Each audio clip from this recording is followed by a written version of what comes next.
నేను వర్షాన్ని కాదని తెలిసిపోతుందేమోనని ఎంతో టెన్షన్ పడ్డాను. చివరికి నేను వర్ష అని ప్రూవ్ అయి పెద్ద గండం గడిచింది.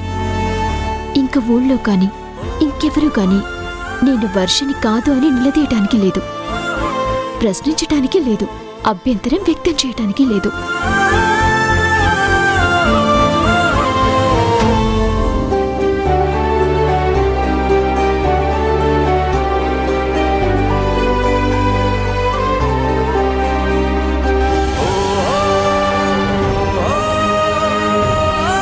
వర్ష, నువ్వే లోకంలో ఉన్నావో కానీ నిన్ను పెంచిన తల్లిదండ్రులు చాలా మంచివాళ్ళు.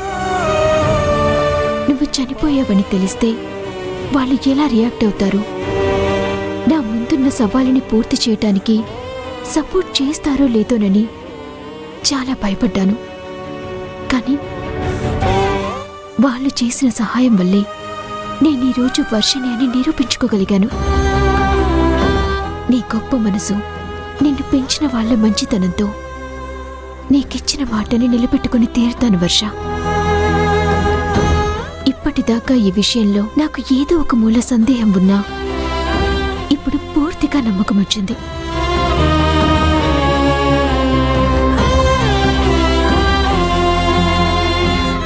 వర్ష, వర్ష,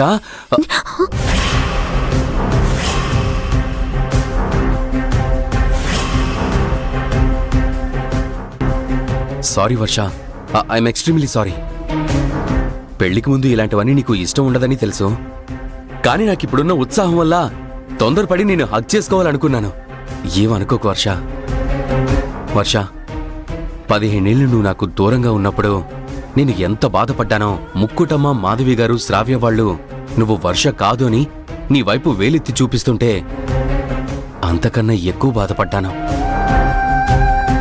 సాక్ష్యాలు తెస్తావని నువ్వు హైదరాబాద్ వెళ్ళిన దగ్గర నుంచి నువ్వే వర్షవని నాకు ఎంత నమ్మకం ఉన్నా సరే నువ్వు తిరిగొచ్చి నిరూపించుకునేదాకా నా గుండె ఆగిపోతుందేమోన్నంత టెన్షన్ పడ్డాను. ఎప్పుడైతే సాక్ష్యాలతో సహా నువ్వే వర్షమని చెప్పి అందరి ముందు నిరూపించావో నా ఆనందానికి అవధుల్లేవు. ఆ సంతోషాన్ని అసలు మాటల్లో చెప్పలేను. నా ప్రేమ చాలా బలమైంది వర్ష, మన ఇద్దరినీ అస్సలు వేరు చేయదు. అడ్డంకులన్నీ తొలగిపోయాయి వర్ష. ఆలస్యం చేయకుండా ముహూర్తాలు పెట్టించమని నాన్నమ్మకు చెప్పేస్తాను. ఇప్పుడు మన ఇద్దరం హ్యాపీగా పెళ్లి చేసుకోవచ్చు. ఈ నెల నా కల నెరవేరబోతుంది వర్ష. సరే, జర్నీ చేసి అలసిపోయి ఉంటావు, నువ్వు రెస్ట్ తీసుకో.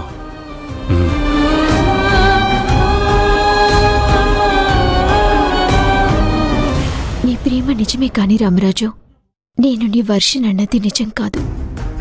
నువ్వేమో పెళ్లికి తొందరపడుతున్నావు. నువ్వేంటి, నేనే వర్షాన్ని ప్రూవ్ చేశాను కాబట్టి నీతో పాటు అమ్మమ్మ, మిగతా అందరూ వెంటనే పెళ్లి చేయాలని ఆలోచిస్తారు. కానీ నా లక్ష్యం వర్ష ఆశయం నెరవేర్చటం మాత్రమే. వర్ష చనిపోయిందన్న నిజం తెలిసాక అందరికంటే తన మీద ప్రేమ పెంచుకున్న నువ్వే ఎక్కువ బాధపడతావని తెలుసు రామరాజు.